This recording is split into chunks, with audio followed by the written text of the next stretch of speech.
Up next, please give a hand for Mr. Isaac. Thank you, sir. Thank you all.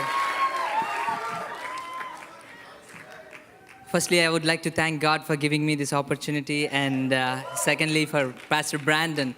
How many of you are here to go to the ministry field? Can I see your hands up? Yeah, these all belongs to pastoral major. The reason why I said this, because of this thing. When I was about to go to the pastoral major, I thought they're going to tell about the church and how to build a church and all that stuff. I thought church it's just a place, but church is people. I learned how to deal with people. I learned how to communicate with people. I'm completely an introvert, but now I was just like breaking that things off and communicating with people and loving people and all that stuff. These are all the things which you need to learn, especially the people who are going to the ministry field. They need to know how to deal with all these people, and you need to have a good leadership. So I would strongly recommend you, strongly, 3 times, recommend you to the pastoral major.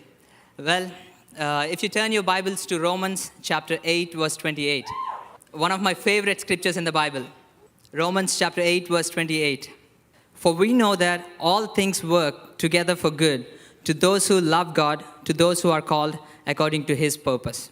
And in this verse, it says that all things include your past mistakes, your past failures, and everything. It includes even the attacks of the enemy too. But if you pray, and if you do God's will, and if you walk according to his purpose, he will turn all things for your good. And oftentimes, we all make mistakes. And in fact, nobody is perfect in here. We do make mistakes, and sometimes we feel like we are trapped. The solutions for our problems can seem more worse than the problems themselves. So although the circumstances and the mistakes what we make can lead to the circumstances that might look harsh and that might look grim, but I just want to give you a word of encouragement today. That in this midst of your trouble, in this midst of your chaos, God understands, and he can turn things for your good, and he can bring a miracle out of your great mess, and he will turn your mess to a great message. Recently, I was watching this movie called X-Men, Avengers. How many of you know? One of my favorite characters in that movie is Magneto. How many of y'all know what I'm talking about? Yeah, I like villains. Yeah. In that movie, Magneto, one of his features is he can take the metal and can manipulate into whatever stuff he wants to do. So, but in this particular movie, he will be in a prison cell, which is hovering over nothingness, which is a deep, dark abyss, because he can float and do all this other stuff. Some of his colleagues will try to come and open the doors for him, but then he realizes that if he takes one more step, he's going to fall down. So from the jail cell, which is hovering over nothingness, and from that to 100 yards from the jail cell, there is his destination, where is his mainland, where he was supposed to go in. But then when his colleagues try to open the door, he realizes that he's going to fall down. So he looks at the destination, which is 100 yards away, and he just thinks like that. He'll just pick up the iron which is holding him captive and put it underneath his feet and step on it. He'll put a little more iron and step on it. He'll pick up a little more iron and step on it. And he does this until he got to his destiny. And he was using the very thing that is holding him captive to get to his destiny.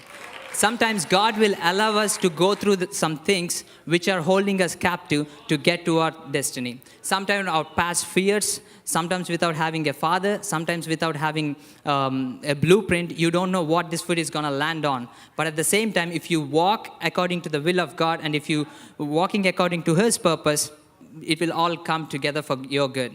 And especially after this 3rd year, and I was thinking people are going to come, and some of my friends are coming to me and asking me, Isaac, what are you going to do after this 3rd year? And I was just like, what else? Sometimes I look at it as a deep, dark abyss. I don't know where this foot is going to land on, but I'm doing God's will. I'm doing the God's will. I'm walking according to his purpose. So it seems like the Lord slides something solid where I can land on. That's walking by faith.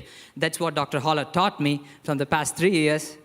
And These are the personal stuff which I have been learning in CFNI from the past 3 years. And there are some few experiences I thought like, why God, why did you allow me into these positions? Why did you put me in these kind of spots where I can't get out of it right now? It might seem like we are trapped. Some of you might be going through the consequences of your past mistakes. But let me tell you this, if you turn to God, it's never late to turn to God. If you turn to God and if you do His will, and if you are walking according to His purpose, and God will make all things work together for your good.